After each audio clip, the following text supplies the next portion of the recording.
வணக்கம். இன்றைக்கி நம்ம பார்க்க போகிறது என்னென்னா, ஒரு சின்ன நாலேஜ். பல்ஸ் பேலன்சிங்னா என்ன, பல்ஸ் பேலன்சிங்னு பண்ணுறாங்களே, எப்படி இது வேலை செய்யும் அப்படின்னு எல்லாருக்கும் ஒரு கேள்வி இருக்கும் இல்லையா? அதனால் பல்ஸ் பேலன்சிங்னா என்னன்றதை பற்றி ஒரு சிறு நாலேஜ் பார்க்கலாம். ஆனால் இது சீரியஸாக போடலான்னு இருக்கும். அது எந்த அளவுக்கு ஒர்க் அவுட் ஆகும்னு எனக்கு தெரியல. அது போட்டோன்னா இதை பார்த்துட்டே வந்தீங்கன்னா பல்ஸ் பேலன்சிங்னா என்னன்றது நீங்கள் ஈஸியாக கற்றுக்க முடியும். உங்களுக்கு நீங்களே நாலேஜை வளர்த்துக்க முடியும், கற்றுக்கவும் முடியும். நீங்களே எங்கிட்ட வந்து தான் கற்றுக்கணுன்னு அவசியம் இல்லை. இந்த சீரீஸ் அப்படியே பார்த்துட்டே வந்தீங்கன்னாவே நீங்கள் கொஞ்சம் கொஞ்சமாக இறைவன் உங்களுக்கு நாலேஜ் கொடுத்தாருன்னா அந்த நாலேஜோடு இதை பார்த்துட்டு நீங்கள் ஈஸியாக இதை கற்றுக்க முடியும்னு நான் நம்புகிறேன்.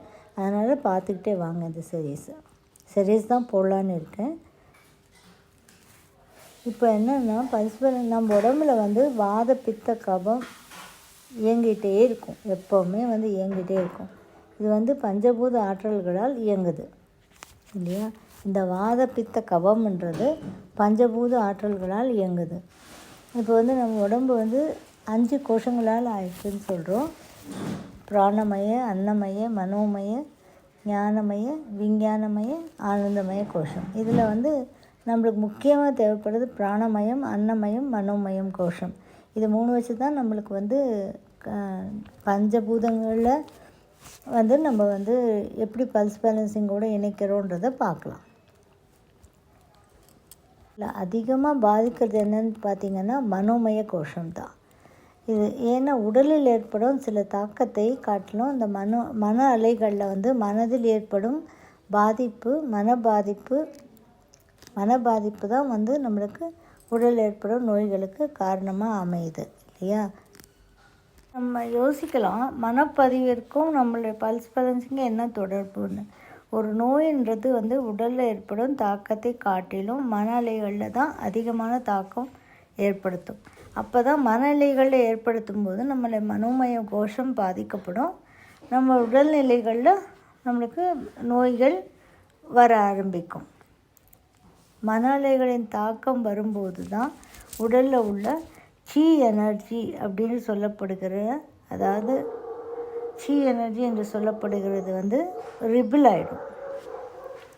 இது எதில் காட்டோம்னா நாடி துடிப்பில் காட்டும். இது இப்போ எக்ஸாம்பிள் பார்த்திங்க அப்படின்னா, கிட்னி கெட்டு போச்சுன்னு சொல்லுவாங்க. கிட்னி வீணாயிடுச்சு, அது வேலை செய்யலை அப்படின்னு சொல்லுவாங்க. ஆனால் உண்மையாக பார்த்திங்கன்னா கிட்னி கெட்டு போகாது, கெட்டு போகல. அது போகிறதுக்கு முன்னாடியே என்னென்னா அது வேலை செய்கிறது நிறுத்திடுச்சு, சரியாக வேலை செய்யலை அப்படின்னும்போது அந்த ஆற்றல் அங்கே போயிட்டுருக்கோம் இல்லையா, ஒரு ஆற்றல் எனர்ஜி, அது சிதறுண்டு போயிட்டுருக்கோம். அது போகிற பாதையில் ஒன்று மிகுபாடாக இருக்கும், இல்லைன்னா குறைச்சலாக இருக்கும். மிகுபாடாக இருந்தால் அது என்ன பண்ணும், நஞ்சு போல் நஞ்சுன்னா விஷம் போல் அது எல்லாம் ஒரு இடத்துல தேங்கி நிற்கும். இது மனோமய கோஷத்தில் என்ன பண்ணும் அப்படின்னா ஒரு படிவங்களாக உருவாக்கிடும். இது என்ன பண்ணும், என்ன பண்ணுற எனர்ஜி பாடியில் ரிஃப்ளெக்ஷன்ஸ் உருவாக்கிடும். இந்த ரிஃப்ளெக்ஷன்ஸ் என்ன செய்யும்னா மேற்படி பதிவுகளை இறக்கி கொண்டே போயிடும். இது அப்போ இந்த பதிவுகள் எங்கேருந்து உருவானது என்று நம்ம பார்த்து அந்த பதிவுகளை சரி செய்யும் விதம்தான் பல்ஸ் பேலன்சிங். அப்போ நம்முடைய மனநிலைகள் பதிவுகளை சரி செஞ்சு விட்டால் நம் நோய்களை சரி செஞ்சிடுவோமா, நோய்கள் சரியாயிடுச்சா அப்படின்னு சொல்லி பார்த்தோம் அப்படின்னா கிடையாது. நமக்கு நம்ம உடலை கம்ப்ளீட்டாக சரி செய்கிற அருகதை நமக்கு இல்லை. ஏன்னா நாடியை நம்ம தான் சரி பண்ணிட்டோமே, நம்மளுக்கு எல்லாமே சரியாயிடும்னு நம்ம நினச்சிக்கிறதுக்கு முடியவே முடியாது. இது என்னென்னா நம்ம செஞ்ச தவறுகளை சரி பண்ணுறோம். நம்ம தவறுகளை சரி பண்ணும்போது உடலில் இருக்கக்கூடிய தாக்கங்களை தனக்குத்தானே சரி பண்ணிடும். உடல் தனக்குத்தானே சரி பண்ணும் முறை தான் பல்ஸ் பேலன்சிங் என்று சொல்லப்படுது. பல்ஸ் பேலன்சிங் இல்லை நாடி சமன்படுத்துறதுன்னு சொல்கிறோம். இந்த முடிச்சுகள் அதிகமான எனர்ஜி இருக்கிற பிளேசஸ் இல்லை குறைவான எனர்ஜி இருக்கிற பிளேசஸை சரி பண்ணி அந்தந்த ஆர்கனுக்கு அந்தந்த எனர்ஜியை உள்ளே சேனலைஸ் பண்ணி விட்டோம் அப்படின்னா நம் உடம்பே நமக்கு என்ன ப்ராப்ளம் இருக்கோ அதை வந்து சரி பண்ணிக்கும். அவ்வளோதான். இதை வந்து நம்ம வந்து நோயை வந்து சரி பண்ணிடுவோன்னே சொல்லவே முடியாது. இதில் பல்ஸ் பேலன்சிங்னா இவ்வளோ தான். நாடியை சமன்படுத்துறது மூலமாக உடலே தனக்கு தேவையானவற்றை சரி செஞ்சுக்கும். அதை தான் நம்ம புரிஞ்சுக்கணும். ஃபஸ்ட்டு எத்தனை நாளில் சரியாயிடும், ஏன் சீக்கிரமாக சரியாகாதுன்ற கேள்விக்கெல்லாம் நம்மக்கிட்ட பதில் கிடையாது.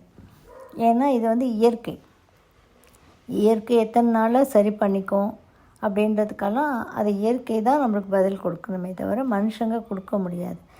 ஆனால் கண்டிப்பாக சரி செஞ்சுக்கும். எந்த பிரச்சனையும் சரி செஞ்சுக்க முடியாதுன்ற ஒரு பிரச்சனையே கிடையாது.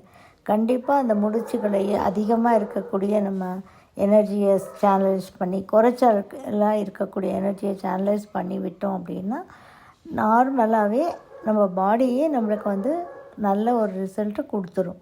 இதுக்கு டைம் எடுத்துக்கும் கண்டிப்பாக. இதை வந்து நான் சீரியஸாக போடலான்னு இருக்கேன். இதை நீங்கள் இதை பார்த்துட்டே வந்தீங்கன்னா இந்த பல்ஸ் பேலன்சிங்கை பற்றி உங்களுக்கு ஒரு நாலேஜ் கிடைக்கும். அப்போ வந்து நீங்கள் எங்கிட்ட வந்து தான் கற்றுக்கணுன்னு அவசியம் இல்லை. நீங்கள் எங்கிட்ட வராமலே இந்த சீரீஸை பார்த்தே நீங்கள் கற்றுக்கலாம். பல்ஸ் பேலன்சிங்னா என்னன்றதுலேருந்து எல்லாமே உங்களுக்கு வந்துடும். நீங்கள் பார்த்துட்டு வாங்க, உங்களுக்கு அதனுடைய பெனிஃபிட்ஸ் கிடைக்கும்.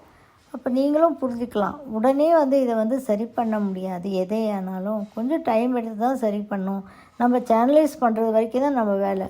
உடம்பு எந்த அளவுக்கு வந்து நம்மளுக்கு கோஆப்ரேட் பண்ண போகிறதுன்றது நம்முடைய ஆற்றலை பொறுத்து இருக்குது. அந்த ஆற்றல் எப்படி வந்து செயல்படுதோ அதை பொறுத்து நம்முடைய எனர்ஜி பாடியில் மாற்றங்களை கொண்டு வந்து நம்முடைய நோய்களுக்குள்ள தாக்கத்தை சரி செஞ்சிடும். ஆனால் கண்டிப்பாக சரி செய்யும்ன்றது மட்டும் உண்மை. இதில் பல்ஸ் பேலன்சிங் மூலமாக எந்த நோய்கள் சரி செய்யும். ஆனால் நம்ம நோய்களை வந்து இங்கே சரி பண்ணலை. நம்ம உண்டான எனர்ஜியை தான் நம்ம பேலன்ஸ் பண்ணுறோம் அப்படின்றத மட்டும் புரிஞ்சுக்கோங்க. தேங்க்யூ ஃபார் வாட்சிங். வீடியோ உங்களுக்கு பிடிச்சிருந்தால் லைக் பண்ணுங்கள், ஷேர் பண்ணுங்கள், கமெண்ட் பண்ணுங்கள், சப்ஸ்கிரைப் பண்ணிக்கோங்க, பெல் ஐக்கான் ப்ரெஸ் பண்ணிக்கோங்க. ஸோ தட் நாங்கள் போடுற எந்த வீடியோவும் மிஸ் பண்ணாமல் உங்களுக்கு நோட்டிஃபிகேஷன் வரும்.